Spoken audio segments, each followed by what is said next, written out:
heavyweight collision between Francis Ngannou and Colby Covington.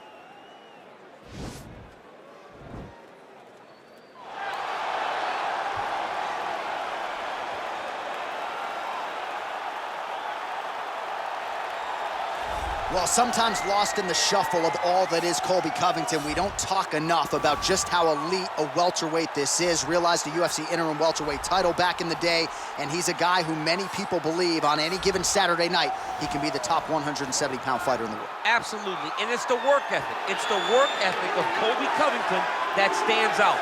When I was at Oklahoma State as a coach, we wanted to recruit Colby Covington out of junior college because he was such a phenomenal workhorse.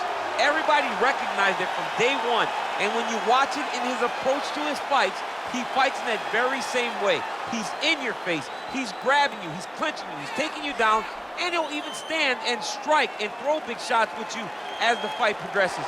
Don't mistake the talk for a guy that cannot back it up with actions. Colby Covington is a savage. Fear is not a factor for Colby Chaos Covington.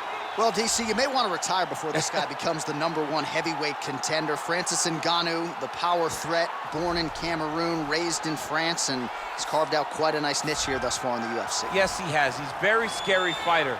The knockout reel of Francis Ngannou is crazy, and the names now are starting to pile up. When you can knock out Alistair Overeem, Curtis Blades, and Cain Velasquez, people will take notice. It's just this confidence and this calmness about Francis that makes him even scarier than all of his physical attributes, is his ability to really stand in there and know that it only takes one shot and he could be wearing a UFC championship. And UFC 218 was so good that knockout of Alistair Overeem did not even earn Francis Ngannou a bonus. Wow, that's insane. That's not true. Don't shoot the messenger. I will shoot the messenger. Don't shoot Ngannou. He'll come right through it. Ladies and gentlemen, this is the main event of the evening. When the action begins, our referee in charge of the Octagon, Herb Dean. And now, this is the moment UFC fans around the world have been waiting for. Live from the sold-out United Center in Chicago, Illinois. It's time! 5 rounds in the UFC heavyweight division. Introducing first, fighting out of the blue corner. This man is a wrestler holding a professional record of 16 wins, 2 losses. He stands 5 feet 11 inches tall, weighing in at 170 pounds. Colby Chaos Covington. And introducing his opponent, fighting out of the red corner. This man is a boxer, holding a professional record of 16 wins, 3 losses. He stands 6 feet 4 inches tall, weighing in at 250 pounds. Fighting out of Paris, France, Francis the Predator Ngannou.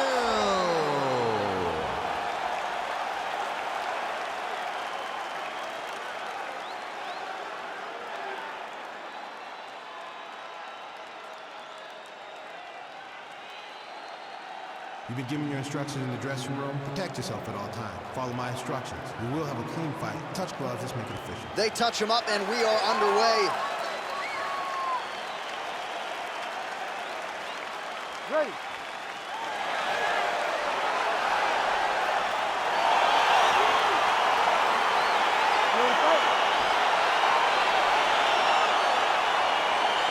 All right, so here we go. This highly anticipated fight is now underway.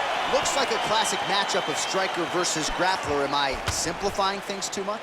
In this instance, you aren't, because this is what got these two men to the show. Right. One guy is known for his diverse attack on the feet. The other guy is known for his ability to drag the fight to the mat and put his opponents in danger from the very start of the grappling exchanges. Get those combinations going. Move those hands. Oh, nice land there with the punch. You see, he's taking advantage of what is an obvious edge and reach. Lands a big right hand early.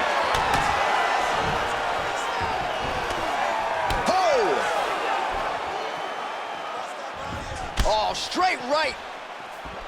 You're okay. Give me some head movement. All All right, he closes the distance, gets the single collar tie. Nice defense on the single leg takedown. You can tell he's worked on that. Punch over the top. Stuffs the takedown, no problem.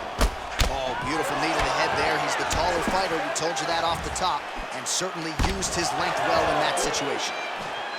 Keep it busy here in the clinch. Oh, nice job landing the knee there. He's got a lot of size for this division and put it to good use there. That punch to the body does a lot of damage. Oh, nice. Oh, and he lands yet another knee. And sometimes it pays to be the taller fighter, DC. I know you can't necessarily. And a nice job at least staying upright on that. Single collar tie now. Just missed on the overhand left. Good head movement there. And they separate.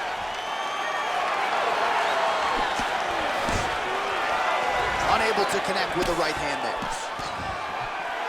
And a nice left hand there on the inside. So just over 20 total strikes have now landed for Francis Ngannou. And he connects with a punch there. We'll see if there's more where that came from. Boxing, boxing, boxing. Just out of range with that right hand. Oh, what a fantastic strike to throw at the exact right moment. He deserves it. He's hurt bad. Back to the feet. Now goes in and secures the takedown. I love watching this guy move on the ground. Another nice transition there. Such a high-level grappler. You don't see that very often. Oh, trying to pass here, but Dikembe Mutombo style, he gets denied. Blocked. Great job blocking that pass by the bottom fighter.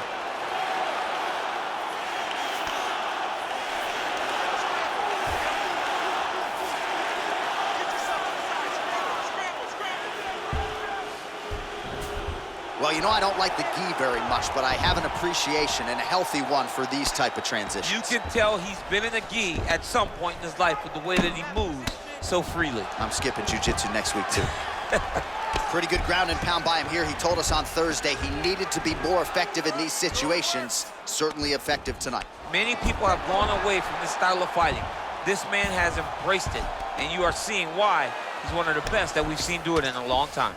All right, got to be careful playing around inside his guard. Absolutely, John. That's why you don't sit in a full guard. When you sit in a full guard, it gives these guys too many opportunities to chase submissions, and now he's jumping on a triangle. Covington gets back up, back into his comfort zone. A little single collar tie there. Ooh, blocks the shot. Under a minute now to go in the round. Oh, really making good use of his reach advantage as he lands the straight punch there. Oh, the master of the transition. Nice scramble. Big punch lands over the top. How's he gonna follow this one up? Oh, that is a scary land from Francis Ngannou. I'm not sure how many more of those power shots realistically his opponent. No, you can't take many. I mean, he really is skating on thin ice, getting hit by these types of power strikes over and over. Goes to the body there. Oh! He's out! He's done, he's done! Yeah, that was just a gorgeous shot to end the fight right there. I'm not even sure the opponent really saw it coming. So back to the drawing board for him, but for the winner, this is certainly exactly what he was looking for here tonight. All right, let's take a look back at the replay. It ends up a knockout, but this was really a striking clinic from the moment they touched glove. I mean, a competitive fight. That one guy finally found the shot that ended the fight. But both of these warriors displayed a ton of heart. One guy got the finish, but neither guy should be disappointed in their performance. Ladies and gentlemen, referee Herb Dean's going to stop this contest at 4 minutes, 44 seconds of the very first round. Declaring the winner by knockout, Francis the Predator Ngannou. Well, there will be no shutting that smile off tonight. The celebration is on as he gets a huge win by knockout tonight. I got to think there are a few better feelings in the world than walking into an octagon and Candidly knocking another man out cold. Yeah, you shut a person's lights off, man. There's nothing like it. Now, I understand a lot of times we hope for the knockout, but he was never hopeful. He was sure that he would get it done, and he did exactly that. Congrats.